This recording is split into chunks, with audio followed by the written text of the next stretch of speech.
BJP को लेके जो अभी माहौल बना हुआ है, अभी जैसे हो गया कि संभल में सड़क पे नमाज पढ़ने नहीं देंगे या मेरठ में नहीं पढ़ने देंगे। एक वर्ग का ये कहना है कि अगर सड़क पे नमाज नहीं पढ़ने देना है तो पूरे देश में कीजिए, बीजेपी शासित हर राज्य में कर दीजिए, पूरे यूपी में प्रशासन का ऑर्डर आ जाए कि सड़क पे नमाज पढ़ने नहीं देंगे।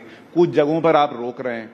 और फिर कुछ लोगों का यह भी कहना है कि अगर ईद के पहले एक दिन पढ़ ही लिया तो क्या ही सड़क घिस तोड़ी जाएगी। आपका इस पर आपकी राय क्या है? क्योंकि पटना में मुझे याद है, आपको भी पता है, वहां पे सड़क पे नमाज तो होती है। भाई मुझे लगता है सब फालतू की बातें हैं, इस पे चर्चा भी नहीं करनी चाहिए, कोई मतलब नहीं बनता इन सारी बातों का। आज देश में बड़े बड़े विषय हैं जिसको लेकर हम लोग को चर्चा करनी चाहिए। और दिक्कत ये होती है कि जब हम लोग ऐसी बेमानी बातों के ऊपर जब हम लोग चर्चा करने लगते हैं, बिना मतलब इससे समाज में, देश में एक तनाव का वातावरण बनता है, एक असहमति का वातावरण बनता है, बिना मतलब के संप्रदाय, अलग अलग लोगों के बीच में टकरारें पैदा होती हैं। कोई मतलब नहीं है। जिसको जो जैसे करना है इतने वर्षों से करते आए हैं ना, करते रहेंगे। पर आज जब बड़े एजेंडे हैं, आज देख लीजिए, अगर ये सारी बातें नहीं हो रही होती तो संभवतः मुझसे पूछते कि आपने as a food processing minister इतने महीनों में क्या किया। और चिराग भाई, ये सारी चीजें सेकेंडरी हो जाती हैं। चिराग भाई, जिसको आप फालतू बात बता रहे हैं वो तो आपके ही सहयोगी दल के लोग कर रहे हैं ना। पर मैं नहीं सहमत हूं ना, मैं यही तो मैं जिक्र कर रहा हूं। भाई देखिए, मैं 21वीं सदी का पढ़ा लिखा ही हूं।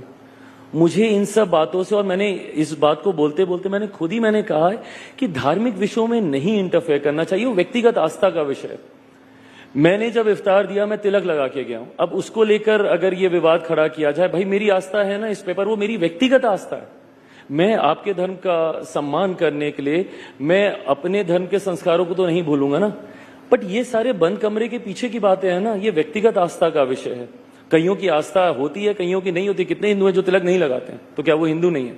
बट ये सारी व्यक्तिगत आस्था का विषय, इसको क्यों सार्वजनिक तौर पर या इसको क्यों जनरलाइज करने का प्रयास किया जा रहा है? मैं अपने सहयोगियों की भी मैं बात कर रहा हूं। अगर आप उनका भी नाम लेकर बोल रहे हैं कि वो लोग ये करते हैं, मैं इस राजनीति से सहमत नहीं हूं। मैं मानता हूं कि आज की तारीख में there are bigger issues, there are bigger things that needs to be addressed and we need to talk about that rather than just talking about Hindu and Muslims. देखिए, ये आप बड़ी बात कह रहे हैं कि भाई आप अपने सहयोगियों को भी कह रहे हैं कि इसकी जरूरत नहीं है, जो आप कर रहे हैं उसकी जरूरत नहीं है कि आप सड़क पर ये हो रहा है वो हो रहा है, जो भी चीज है। चलिए, यही आपकी साफगोई लोगों को पसंद भी आती है।